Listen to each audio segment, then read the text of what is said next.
Valeur ajoutée. Une réflexion de Pierre Péchou sur ces qualités qui nous rendent riches pour le bien de tous.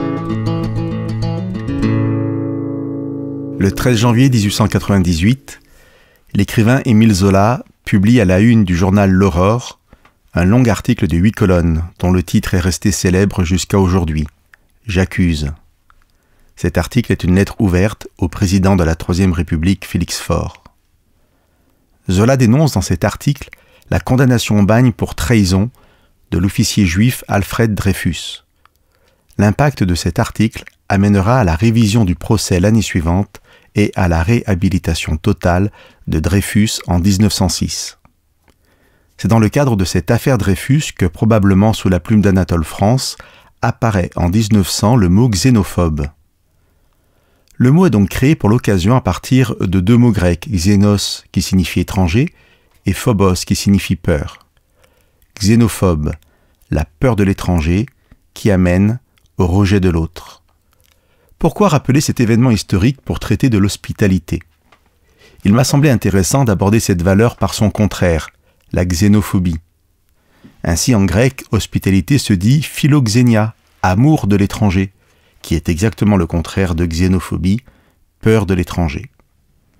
On retrouve dans ce mot grec philoxénia la racine xénia, xénos, l'étranger dont nous avons parlé, et philos, beaucoup plus connu dans notre langue, qui veut dire ami. Plusieurs mots de la langue française sont formés à partir de cette racine. Ne citons que philanthrope, qui veut dire, à la base, ami de l'être humain. Et même si en français, notre mot hospitalité est d'origine latine, la filiation perdure. Hébergement gratuit des étrangers, des pèlerins, des indigents, voilà quelle est l'origine du mot hospitalité. Contrairement à d'autres valeurs, comme la douceur par exemple, qui peut être un état, l'hospitalité est spécifiquement une action, l'acte d'accueillir l'autre.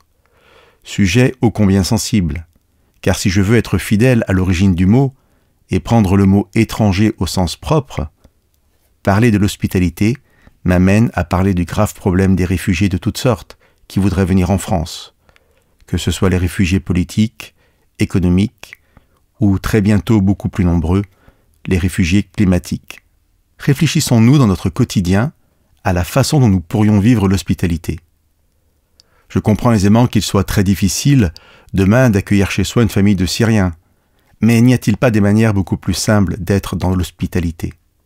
Par exemple, autant il me serait plus que compliqué d'accueillir des migrants plusieurs semaines ou plusieurs mois chez moi, autant si l'occasion se présentait, il serait relativement facile d'inviter une famille d'étrangers pour partager un repas dans ma cuisine ou ma salle à manger. C'est à réfléchir. Et puis, même si ce que je vais dire est un peu bateau, notre propre voisin de palier ou tout du moins d'immeuble ou de rue ou de quartier n'est-il pas devenu dans nos sociétés un véritable étranger? Ainsi, en revenant à la définition du mot, dois-je restreindre l'hospitalité à la notion d'étranger au sens strict du terme? Alfred Dreyfus, dont nous parlions, était tout ce qu'il y a de français, juif certes, et je le dis car clairement c'était une affaire antisémite, mais il était bien français et il finira lieutenant-colonel de l'armée française. Ainsi dans le mot xénophobe, le plus interpellant n'est peut-être pas le mot étranger, mais le mot peur.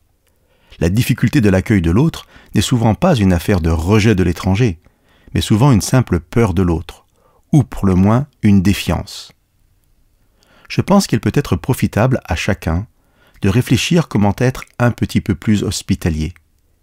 Il y aurait peut-être un simple exercice à pratiquer qui ne prendrait guère plus de 5 minutes. Simplement faire une pause, essayer de se rappeler les fois où quelqu'un a su nous accueillir, dans sa maison pour un repas par exemple. J'ai fait cet exercice, et mon exemple est tout simple, mais il ne va pas me rajeunir. C'était à l'époque, somme toute pas si lointaine, où il n'y avait pas de téléphone portable et peu de cabines téléphoniques à la campagne. Je prends cet exemple justement parce qu'il m'a fallu un peu de temps pour me le rappeler. Une époque où tomber en panne de voiture en rase campagne demandait presque obligatoirement d'aller sonner à la première ferme pour pouvoir passer un coup de téléphone. Cela peut nous sembler très éloigné de l'accueil de l'étranger, mais en fait, pas tant que ça.